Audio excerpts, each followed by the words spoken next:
Oh, peanut M&Ms or Kit Kats.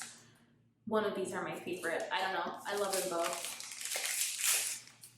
I just love fun size. So yummy. I love Halloween. It's one of my favorite holidays, which is why I'm dedicating an entire video to it. I'm Rachel Fine, registered dietitian nutritionist and founder of To The Point Nutrition. A dancer's performance is a direct result of hard work and motivation. So where does food fit into this? There's a lot of myths and a ton of antiquated ideals, and I'm here to dispel those. Hi dancers, welcome back to Nutrition for Dancers with me, Rachel Fine. Halloween has always been one of my favorite holidays. I'm definitely a little biased. October is also my birthday month, but I have a sweet tooth, so rightfully so, I love Halloween. But things haven't always gone so smoothly for me. When I was healing from an otherwise restrictive relationship with food, I struggled to find a way to incorporate Halloween candy into my day without worrying that once I start, I'll never be able to stop.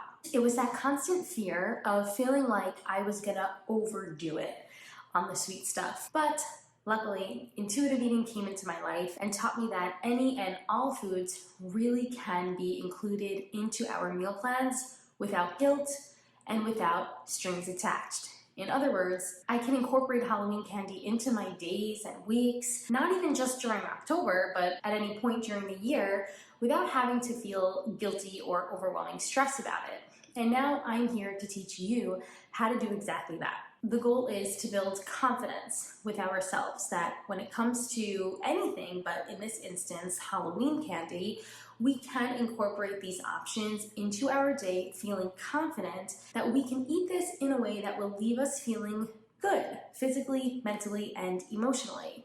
In comparison to being left feeling like maybe you did something wrong or maybe you ate to a point past physical comfort, I truly believe that we can all reconnect to our intuitive ability to self-regulate. This doesn't involve strict portion control. This involves self-discovery, finding an amount of candy that leaves you feeling good, physically, mentally, and emotionally. In comparison to feeling like maybe you did something wrong, or your willpower failed you, or you ate to a point past physical comfort. So I want to share 2 key strategies to do that. But first, I want us to uncover a few common challenges and misconceptions that often impede upon a dancer's ability to build trust and confidence in themselves with Halloween candy. So the first is the straight up myth that sugar is addictive.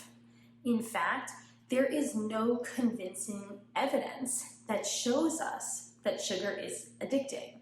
Any evidence that's out there is limited. It's limited to animal studies and exemplifies more an association between overeating with food restriction, not necessarily with sugar itself. We even see in the research brain scans that exemplify a heightened reward response among those who are considered dieters or restrained eaters in comparison to non-dieters or perhaps intuitive eaters. So for those who are restricting their food choices or perhaps not allowing themselves to eat candy are going to experience a heightened reward response from the sweets themselves. So the bottom line is that your struggle with feeling perhaps out of control around candy is less of a depiction of any failed willpower or sugar addiction and rather a depiction of a potential restriction, whether that's a past restriction like not letting yourself eat candy perhaps during the year or just in general, or maybe it's an anticipated restriction, perhaps telling yourself, if I eat candy today, I have to do X, Y, Z tomorrow, like partaking in some extra dance classes or exercise or so forth. So that compensation or saving up for the calories from your candy is perpetuating a mindset of restriction, impeding you from developing a mindset of allowance. That mindset of allowance will be what allows you to discover an amount of candy that works for you. So you can build this relationship with candy that leaves you feeling great and not feeling like every time you eat it, you feel either an energy drain, sluggish, or just physically uncomfortable. We need to understand that Halloween candy is not going anywhere. It's here to stay. In fact, candy in of itself is available all year round. Unlike some other holiday treats or holiday experiences, candy doesn't have to be this once-a-year event. And that's a good thing. The fact that it is, for some, readily available makes this work a bit more accessible in regard to you practicing predictability, or in other words, incorporating candy into your meal plans regularly so that at a time, for example, when Halloween is here, candy doesn't feel so novel to us. Now, of course, it should always feel fun and celebratory, but if the experience itself feels extremely novel and like it never happens, then you are bound to enter that all or nothing mindset where you feel like you need to get it all in now because soon enough, you're never going to have that access to it again. We sometimes consider this a mindset of scarcity, and this is where we want to shift to that mindset of allowance. Practicing predictability, or incorporating candy into your days and your weeks and your months regularly, is a strategy that I also utilize when teaching dancers about what it means to grant ourselves unconditional permission to eat. This is straight from the intuitive eating approach, or eating food, in this instance candy, without those strings attached, without feeling like you have to save up for it or, of course, compensate for it.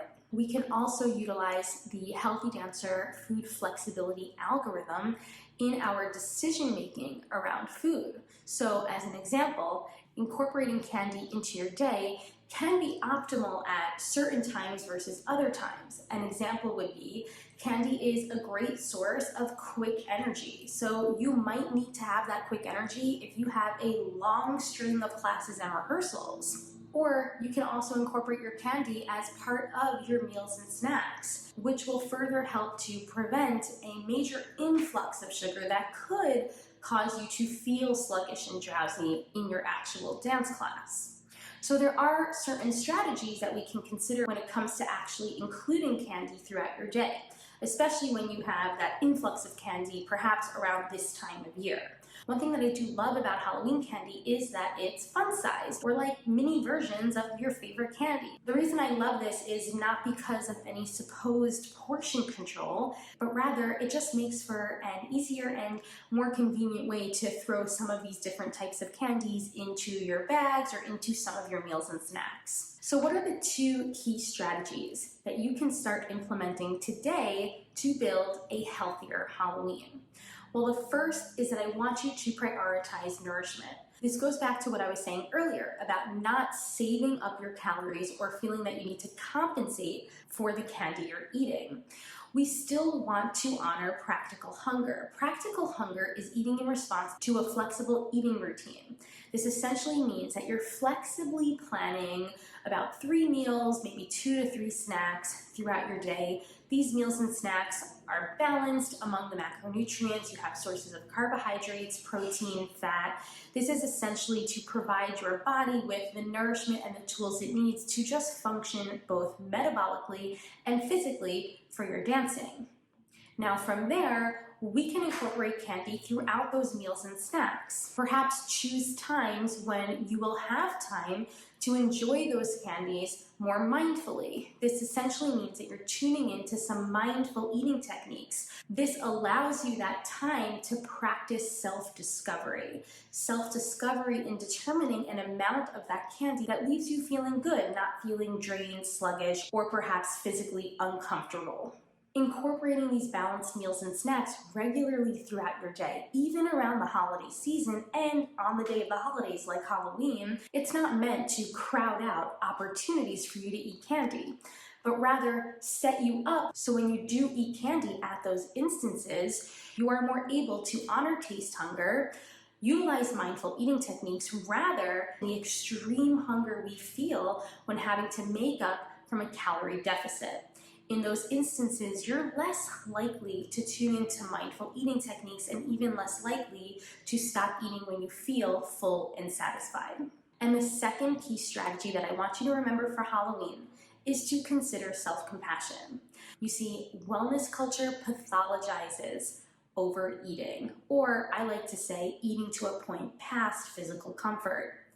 Wellness culture also normalizes restrictive eating, telling us that we need to build willpower, restraint, and of course, moderation in order to control ourselves around these instances. As I mentioned earlier, it's not the food themselves that's causing us to feel a degree of feeling out of control when eating them, but rather that restrictive mindset, that mindset of scarcity. So this is really the first point of intervention. And throughout the process, throughout the intervention itself, we very much might experience periods of overeating or eating to that point past physical comfort. This is all part of the process of self-discovery. And if you are coming from a place of past food restriction, if you are currently in the process of healing your relationship with food, then you are more likely to experience those instances where you might, quote unquote, overdo it. There's no reason to feel shameful about this or to feel guilty about this, but rather to utilize it as an opportunity to learn why that might have happened, what you might need instead to help you navigate through. Perhaps those nourishing meals and snacks to help prevent that rebound hunger. That's just one example. The food flexibility algorithm that I mentioned earlier, this can really help you walk through the process of reintroducing these foods like candy into your day in a way that leaves you feeling good physically, mentally, and emotionally. So remember, as with any holiday, Halloween is meant to be celebratory, it's meant to be fun.